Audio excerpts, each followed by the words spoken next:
Bonjour à tous et bienvenue pour cette nouvelle vidéo de la newsletter du site. Cette semaine, c'est la sidra de Kitissa, qui est une sidra qui est connue pour plusieurs raisons. D'abord parce que sa première montée, c'est le texte que nous avons lu il y a quelques semaines lors du Shabbat spécial chez Kalim, dans lequel on rappelle l'importance de donner, l'obligation même de donner jadis le demi-cycle d'argent pour contribuer au sacrifice du peuple. Et également, un peu plus loin dans la Sidra, il y a un autre texte qu'on lit assez régulièrement, en fait, puisqu'on le lit à l'occasion de tous les jeûnes dans lesquels Vaïchan Moshe, lorsque Moshe intervient pour le peuple d'Israël, qui a donc fauté avec la terrible faute du veau d'or, et donc c'est une Sidra également qui est connue pour ça. Et puis ensuite, il arrive à convaincre Dieu de ne pas, au péril de sa propre vie, de ne pas détruire le peuple. Et pour ce faire, il va utiliser de tous les stratagèmes possibles. Au final, Hachem accepte de pardonner au peuple d'Israël, et non seulement ça, et il va lui donner une technique, un moyen d'invoquer la miséricorde divine lorsque le peuple d'Israël fautera. Et ce moyen, c'est le texte qui va servir de base à tous les textes qui vont être composés à travers l'histoire pour implorer la miséricorde divine lors d'événements dramatiques. Notamment tous les jeunes, par exemple, et en fait euh, dans, dans les, dans tous les textes en réalité qu'on lit à Kippour, qu'on lit les jours de jeûne, les jours un peu difficiles, on va relire ce passage-là de la Torah qui se trouve dans notre paracha, qui est donc les 13 attributs de la miséricorde divine, dans lesquels on explique effectivement que Dieu explique, en fait, Dieu explique à Moshe Rabbeinu, voilà comment fonctionne la miséricorde divine. C'est-à-dire que si tu lis ce texte-là, eh bien, lorsqu'arrivera un jour où le peuple aura fauté, il suffira qu'ils lisent, qu'ils invoquent les attributs de la miséricorde divine, et donc ça aidera à faire pardonner les différentes fautes. Et à ce moment-là, Moshe répond à Kadosh Baruch Hu et lui dit puisque c'est comme ça, alors Yelechna Adonai, que Dieu passe à l'intérieur du peuple, qui am Kesher Orefou, parce que tu sais, c'est un peuple qui a la nuque raide. Et on ne comprend pas très bien la démarche de Moshe Rabbeinu. Alors ça y est, Dieu vient de lui donner quelque chose qui est énorme, extraordinaire.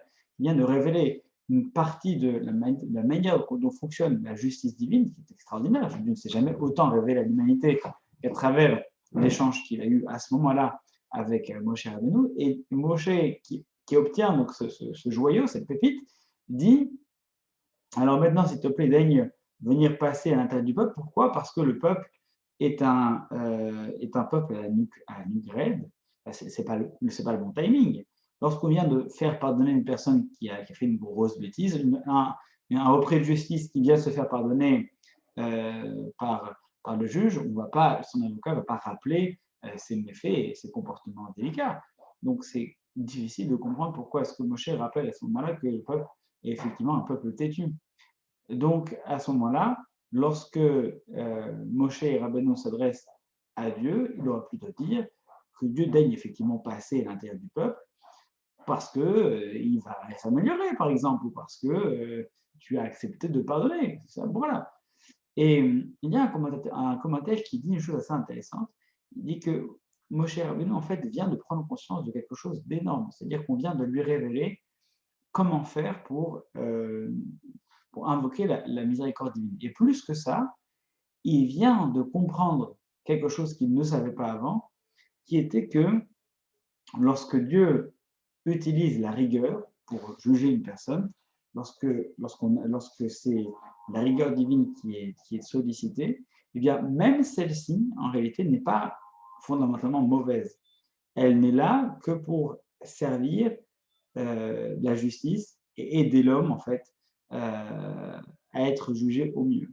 Donc, même la rigueur divine, en réalité, ce n'est pas une chose qui s'impose à la miséricorde, à la bonté. Il n'y a pas un côté bon et un côté mauvais. Il n'y a pas un jugement dur, mauvais, et un jugement bon et doux. Non, les deux viennent en réalité fonctionner en harmonie.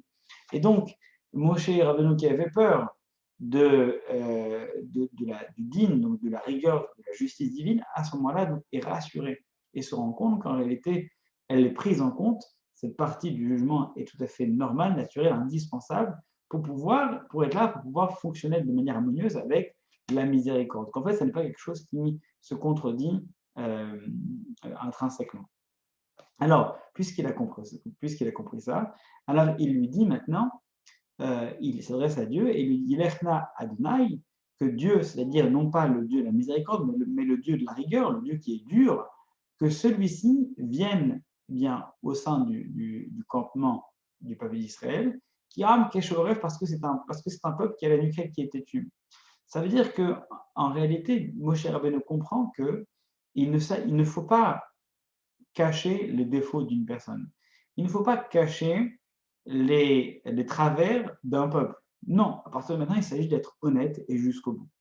Effectivement, le peuple d'Israël est un peuple qui, dans sa manière d'exister, dans sa structure, quelque chose qui ne va pas changer d'ici là, et est un peuple qui est un petit peu insolent, qui est un petit peu, qui est résilient donc, et donc qui s'oppose très souvent. Eh bien, plutôt que de ne faire appel qu'à la miséricorde divine, non, il faut maintenant faire appel à la justice, à la rigueur divine, parce que c'est grâce à elle, c'est grâce à cette combinaison entre la justice rigoureuse et la bonté et la gentillesse qu'il va pouvoir s'installer un climat d'harmonieux, un climat harmonieux au sein de cette relation donc, entre le peuple d'Israël et Dieu. C'est la raison pour laquelle il n'invoque plus la miséricorde divine, maintenant qu'il a compris que même la rigueur, même la dureté de Dieu, c'est quelque chose qui fait partie d'un jugement positif. Alors à partir de là, il n'a plus peur de ça. Et c'est elle qu'il invoque en premier pour gérer justement la dureté du peuple d'Israël. Il dit maintenant, en tant que peuple, en tant que Dieu qui utilise la rigueur absolue dans un jugement, alors il s'agit maintenant de prendre en compte que le peuple est un peuple dur. En fait, il s'agit non plus maintenant de vouloir solliciter systématiquement la miséricorde, mais tout simplement d'être honnête envers soi-même, d'être honnête l'un envers l'autre. C'est-à-dire que à partir de maintenant, il faut que la rigueur divine intègre le fait qu'en face, il y a un peuple qui est dur et il faut le juger en tant que tel. Un enfant qui a un caractère qui est dur, on ne peut pas, ou alors qu'il y a des prédispositions particulières, il faut le considérer de la manière dont il est dans sa nature.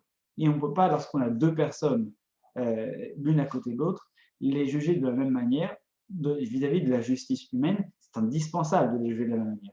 Mais vis-à-vis de la justice divine qui est capable de sonder les gens, de comprendre leur nature, il s'agit bien de comprendre les gens, de les appréhender et de les juger en fonction de ce qu'ils sont.